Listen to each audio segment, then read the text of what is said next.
Okay, the session is being recorded and it'll be posted later today to the My Presentations page for this class in the MyTC Blackboard site. Today on the schedule, we're covering Lab 4.2.2.7, which is building an Ethernet crossover cable. And, well, good, we have some remote attendees, which is good. And so I'm going to make note of that attendance.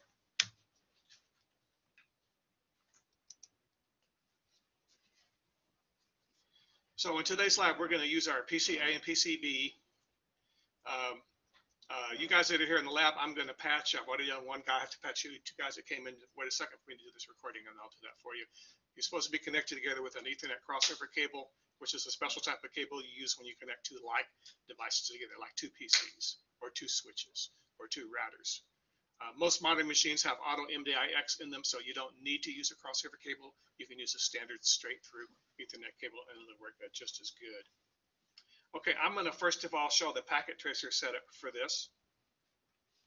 So let me see. Let me go and bring up my packet tracer. Where's my packet tracer? It was just here. Here it is. Okay. And then the topology for this lab, all we have is two PCs connected together. So I'm going to go ahead and go into the physical mode of the newest version of packet tracer.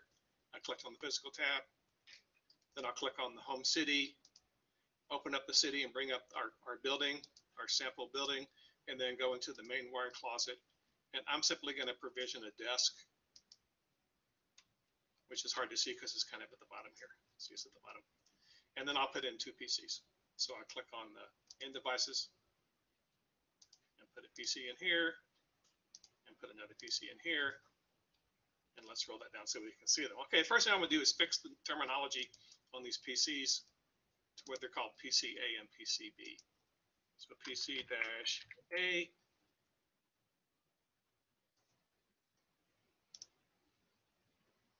and config this one as PC-B. We're rolling, good, we're rolling.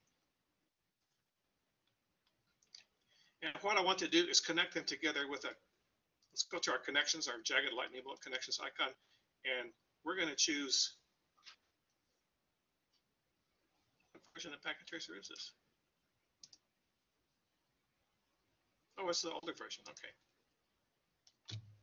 All right, so we're going to click on the jagged lightning bolt, and the solid black line is a symbol for a standard straight through Ethernet cable, and the dotted line is a symbol for a crossover cable.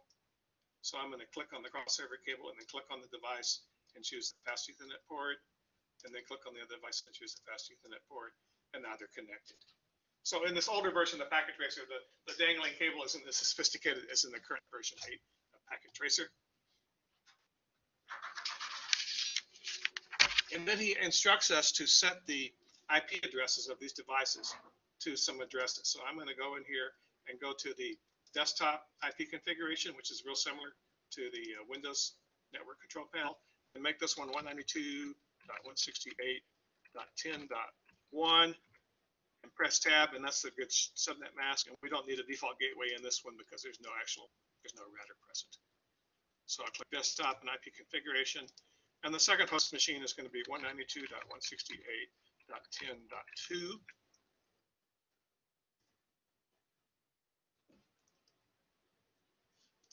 And now just to test in packet tracer, let's go to the command prompt and I'll type ipconfig, and it says I'm 192.168.10.1, and is it indeed possible for me to ping 192.168.10.2? And it works.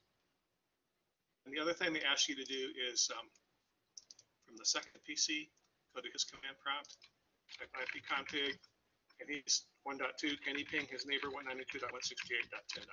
And that works properly.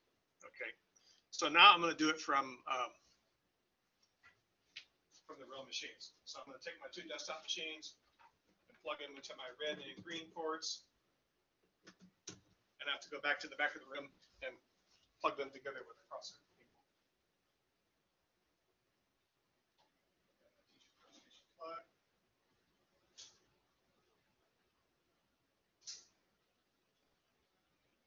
So So you guys have been doing this lab remotely using Packet Tracer. I've shown you how to create the topology in Packet Tracer. And before I leave Packet Tracer, I want to go back to the logical mode, because usually when you do use the great new physical mode, sometimes it'll scramble them up. It looks okay here. You can go back to the logical mode and you can drag it and make it just like it looks in the lab diagram. Okay, great. Now let's go to our real actual. Minimize this,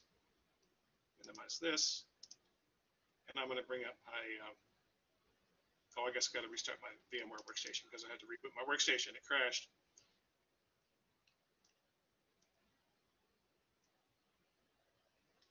Oh, look, my machine is the machine crashed. He's so upset. Let's see if he can restore the state and start again. So this is one of the reasons why when you come here in the lab, in person here in the Cisco lab here at SBS 1125, I ask you guys when you leave, please shut down your virtual machines just like if they were a real machine. Because otherwise when they come back, they're sometimes in this resumed state, or sometimes they're even in a state where they won't refuse to do it because it wasn't you. Oh, friends, let me prop that up about 2 inches in case something else comes in. Oh, the door's unlocked. Did I lock it? Did I unlock it? Let me see.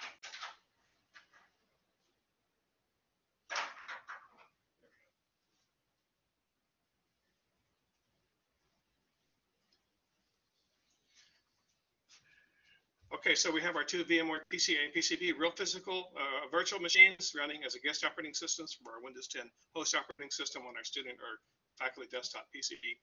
And now I'm going to go into those and check the IP address. So I'm going to go and bring up the network control panel by clicking on the shortcut and then clicking properties and then double clicking on TCP IP. And we're going to specify the IP address for this PCA, which is 192.168.10.1. I'll press tab and then click OK, and then click the second OK, and then click the close. And when we check that with the command prompt, if we type ipconfig, it should say it's 192.168.10.1. All right, so let's go to PCB.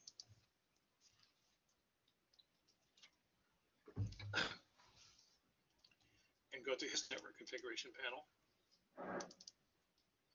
Go to the properties. This is as good as last week when they had the fire alarm going off continuously during the class. All the electricians. Okay, so 192.168.10.2. Looks proper. Click OK, click OK, click close. Bring up the DOS prompt screen, and let's check ipconfig. Okay, so in the lab, there's a bunch of stuff that's lined out. Many years ago in the Cisco Networking Academy, you got to make Ethernet cables. You got to strip the end off the wire, only a ½ inch allowed, because if we have too much stripped off, you get crosstalk. Then you take the little color codes and you line them up in the right order, and you put them in the RJ45 connector, and you crimp them on. And so we would make a crossover cable, we would make the EIA-TIA-568A color code on one end of the connection and the EIA-TIA-568B connection on the other end of the wire. And that turns the wire into a crossover wire. It essentially switches the receive and transmit pairs. They took that out of the curriculum probably 15 years ago because I mentioned monoprice and other places to you guys, so you can buy Ethernet cables for like 47 cents each. So it's not so important now that Cisco technicians and engineers should spend their time doing iOS configuration, other high-level architecture things, and not do something like, make cables, because we can get them so cheaply. All right, should I be able to ping now? I'm 192.168.10.2. I'm on PCB. Can I ping 192.168.10.1? I misspelled it. If I misspelled it, I guarantee that won't work. And that works properly. So let's go to the other PCA. I did them in out of order in reverse mode. I'm PCA. I should be able to ping 192.168.10.2.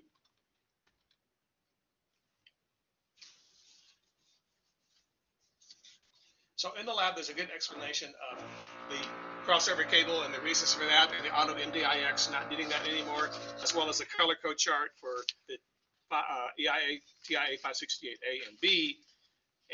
But you don't have to do, I've drawn a line through all these. You don't actually have to build and terminate this cable yourself. We used to have fun doing that with the termination tools and the crimpers. So I did part 3, step 2. We connected the two PCs together using a crossover cable, and then PCA pinged PCB, and PCB was able to ping PCA because they were plugged together properly and working. Okay, good deal. All right, that covers today's lab. Hang loose, I'm going to stop the recording.